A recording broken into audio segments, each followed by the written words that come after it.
What's good, guys? So finally going to be dropping some of these challenge Rancor guides that I had promised you for quite a while and just not got around to actually releasing.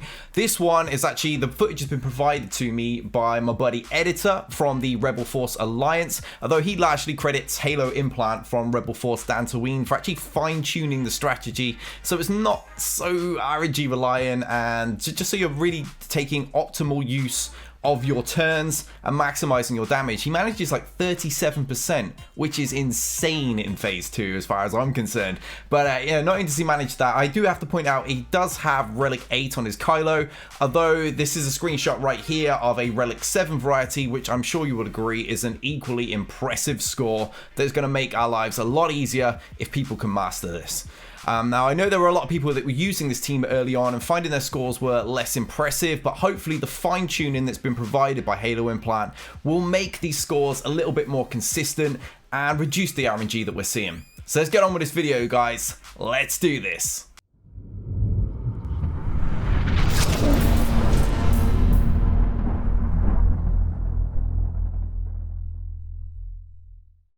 Okay, time for the battle. He started with the first special of Kylo, the old poke to get the stacks up.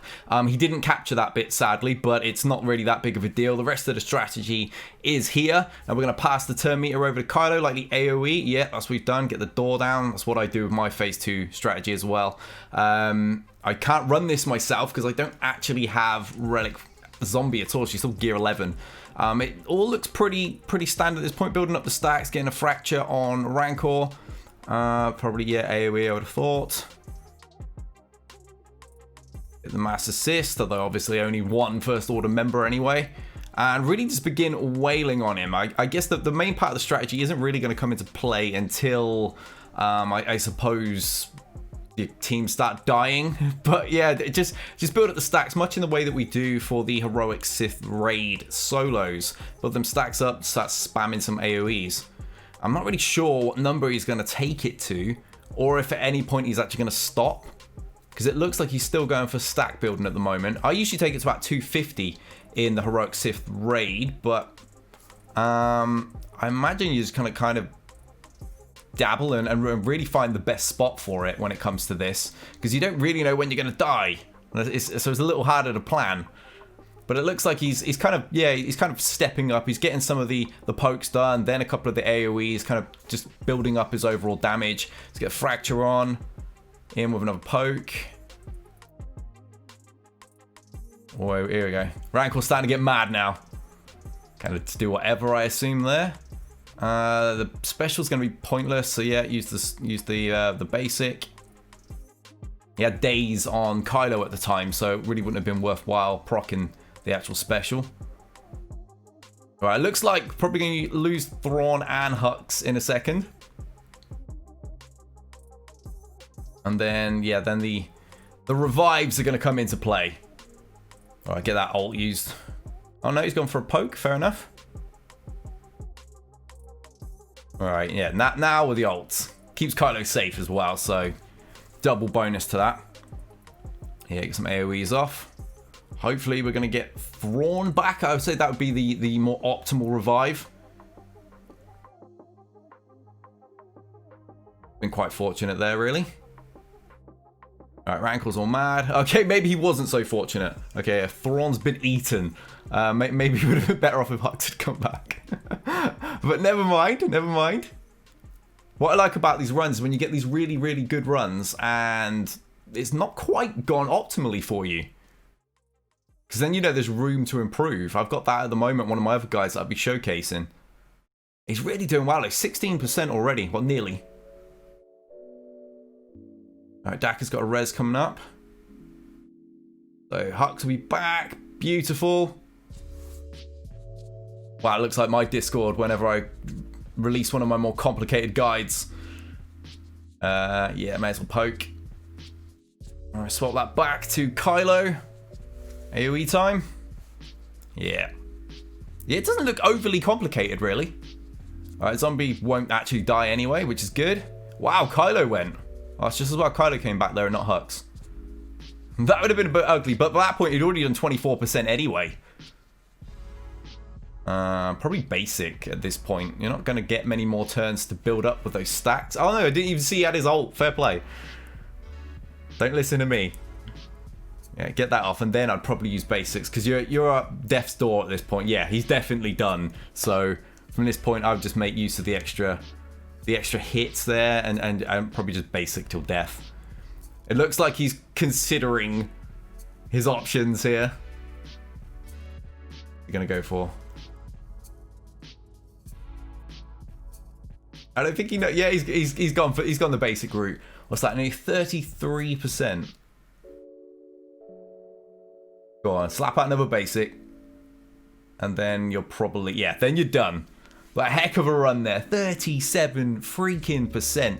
And the only real good RNG he got in the whole thing was bringing Kylo back towards the end, because Thrawn came back and got eaten, so I wouldn't really say that was optimal in the first place. But there you go. Let's have a look at the mods. So Editor was nice enough to actually send me one of those really cool screenshots. It's from one of the many Discord bots that shows all the mods that he used in this particular video. Now, these are not mods that are necessarily needed for this run. This is just what he used. So there's plenty of room for improvement. At the same time, and those were his words, it's not me knocking his mods. And at the same time, it's you're going to be fine if you can't quite match these. You should still be able to put out some decent numbers. So yeah, we can just quickly cycle through these. There's old Daka's on the screen. He's just gone for full health and everything, because one of the things that Haloimplant pointed out was the protection really doesn't mean much in this. Really want to prioritize health. There's general Hux.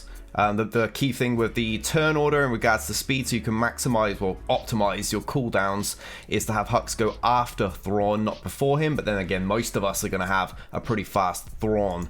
There's Supreme Leader Kylo's. He's gone for speed and health, rather than most of us that will either be using a crit damage set with health or an offense set like I personally use.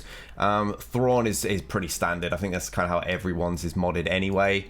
And then Night Sister Zombie there, very, very healthy. That's unlike mine, that's for sure. Mine's still down at like gear 11.1 or something, so I'm not even remotely close to that. But Halo also gave me this really cool little breakdown, which should really making this guide so much easier. I never get anything like this unless I theory craft and develop the videos myself. But yeah, he's provided like a full guide, which is fantastic. He suggests the turn order of Kylo, Thrawn, Hux, Daka, and then Zombie going in last. I wouldn't say it's absolutely vital that way. You know, if your Hux goes first, you can pass turn meter that way and a fracture after you've AoE'd the door down, but your cooldowns won't be reset, so you won't quite get the stacks up as fast. So yeah, obviously Thrawn would be the optimal way, but I wouldn't panic too much. You know, you'll see a few % difference would be my guess.